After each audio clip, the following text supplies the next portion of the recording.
बिस्मिल्लाहिर्रहमानिर्रहीम। हज़ूर गौस पाक रज़ी अल्लाह ताला अन्हु फरमाते हैं कि अल्लाह ताला का फरमान है कि जो लोग अपने रब से डरते हैं, खौफ खुदा से उनके रोंगटे खड़े हो जाते हैं, और जब वो ज़िक्रुल्लाह की तरफ राग़िब होते हैं तो इनकी खालें और दिल नरम हो जाते हैं। और एक जगह फरमाता है अल्लाह ताला, तो क्या वो कि जिसका सीना अल्लाह ने इस्लाम के लिए खोल दिया वो अपने रब की तरफ से नूर में आ गया, उस जैसा हो सकता है जो संग दिल है। बस खराबी है उनके लिए जो संग दिली की वजह से ज़िक्रुल्लाह नहीं करते। असल में ये वजद के बारे में आपने ये ज़िक्र किया है, और अल्लाह ताला कुरान पाक में इसका शाहिद है कि जो लोग अपने रब से डरते हैं यानी खौफ रखते हैं, ये खौफ ये हाल है, असल में ये एक कैफियत है जिसे वजद कहते हैं, और इसी ही की वजह से उनके रोंगटे खड़े हो जाते हैं, यानी उनके जिस्मों पर असर होता है।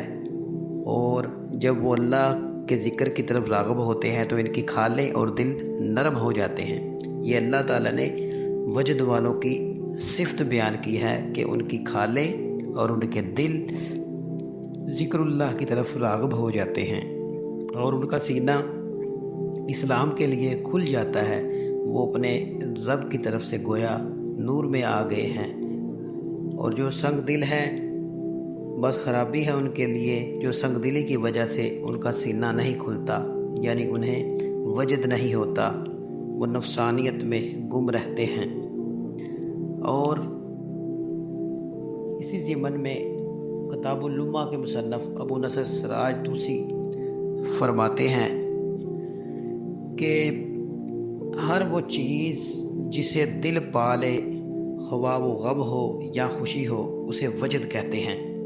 क्योंकि अल्लाह ताला ने दिलों के बारे में बताया है कि ये नज़र करते हैं, देखते हैं, चुनाचे इनका वजद यही है। अल्लाह ताला का फरमान है, फ़इन्नहा ला तामल अबस्वारु वलाकिन तामल कुलूबुल्लती फ़िस्सुदूर। तो ये आंखें अंधी नहीं होती बल्कि वो दिल अंधे होते हैं जो सीनों में हैं। यानी इससे ये पता चला कि दिल देखते हैं, नज़र करते हैं। और आपने ये भी फरमाया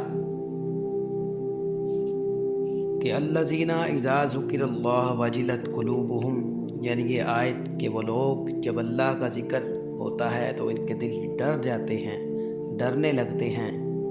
और ये वजद ही है, ये डरना असल में वजद ही है। आप फरमाते हैं कि हज़रत अबू सईद रहमतुल्लाह अलैह फरमाते हैं कि वजद की इब्तिदा में पर्दे उठ जाते हैं, निगहबान खुदा का मुशाहिदा होता है, फ़हम हाज़िर होती है, गैब को मुलाहज़ा करता है, बातन से गुफ्तगू होती है, गुम हुई चीज़ से उन्स होता है, तुम्हारी हैसियत से फ़ना हो जाना वजद होता है।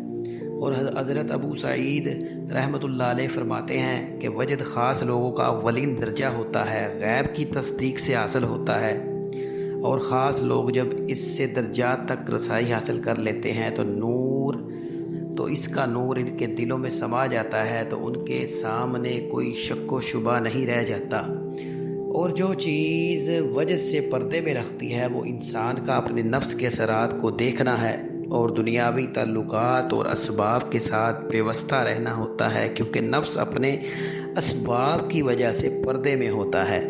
जब पर्दे हट जाते हैं, ज़िक्र खालिस होता है, दिल बेदार और नरम और साफ़ होता है, नसीहत इसमें असर करती है, बंदा मनाजात के मौके पर अजीब व गरीब मकामात तक जा पहुँचता है, उसे ख़िताब किया जाता है तो वो गौर वाले कानों से सुनता है, मतवज्जा दिल और पाकीज़ा राज से सुनता है, तो दिल वो कुछ देखने लगता है जो इसमें वजूद ना था। यही वजद होगा, क्योंकि उसने वो हालत पा ली जो इसके पास मौजूद थी, यानी पहले नहीं थी। और इसी तरह अल्लाह ताला कुरान पाक में फरमाता है, अल्लज़ीना यख़शौना रब्बहुम सुम्मा तलीनु जुलूदुहुम व क़ुलूबुहुम इला ज़िक्रिल्लाह, कि अल्लाह ताला ने सबसे अच्छी किताब अव्वल से आखिर तक एक सी है, दोहरे बयान वाली है। इससे बाल खड़े होते हैं उनके बदन जो अपने रब से डरते हैं, फिर उनकी खालें और दिल नरम पड़ जाते हैं याद खुदा की तरफ। ये साहब वजद लोगों की एक सिफ़त है। वाजिलत कुलूबुहुम, उनके दिल डर जाते हैं, और ये वजल भी वजद वालों की एक सिफ़त है। اور صاحب دلبرا جناب ذوقی شاہ صاحب فرماتے ہیں وجد کے بارے میں کہ وجد اسے کہتے ہیں کہ بلا کسی ارادہ اور کوشش کے قلب پر کسی حالت کے طاری ہونے کا نام وجد ہے. یعنی بلا کسی ارادہ اور کوشش کے قلب پر کسی حالت کسی کیفیت کا طاری ہو جانا، آ جانا، قلب کا اسے پا لینا وجد کہلاتا ہے. امور دنیا میں نفس کی مخالفت اور عقل کے مطابقت سے فوائد حاصل کر کے جس طرح انسان لطف زندگی حاصل کرتا ہے، اسی طرح معاملات روحانیت میں بھی نفس کی مخالفت اور اوامر و نواہی الہی کی پیروی سے جو فتوحات حاصل ہوتی ہیں، ان سے جو لذتیں اچانک قلب پر وارد ہوتی ہیں، انہیں وجد کہتے ہیں. اختیار اور تکلف سے وجد کو طلب کرنا تو واجد ہے. اسے کبھی تو خاص ضرورت سے، مثلاً تعلیم ناقصہ کے لیے کوئی خاص کیفیت پیدا کرنے کی غرض سے کیا جاتا ہے. کبھی اس حکم کی تعمیل میں تو واجد عمل میں لایا جاتا ہے کہ یعنی اگر رونا نہ آئے تو رونے جیسی صورت بنا لو. گویا وجد کے معنی نہ پا سکو تو وجد کی سی صورت ہی بنا لو، اور اس طرح اپنے تئیں حصول وجد کا طالب جانو. لیکن ریا اور نمائش کی غرض سے تو واجد بہر صورت مذموم ہے، یعنی منع ہے. وجد کے معنی پا لینے کے ہیں، اور وجود سے یہاں مراد یہ ہے کہ ظہور حقیقت میں بندہ بالکل فنا ہو جائے.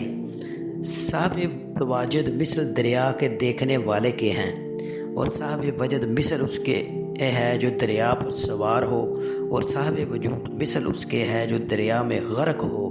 صاحب وجود دو حالتوں میں کروٹیں بدلتا رہتا ہے، کبھی محو میں کبھی صحو میں.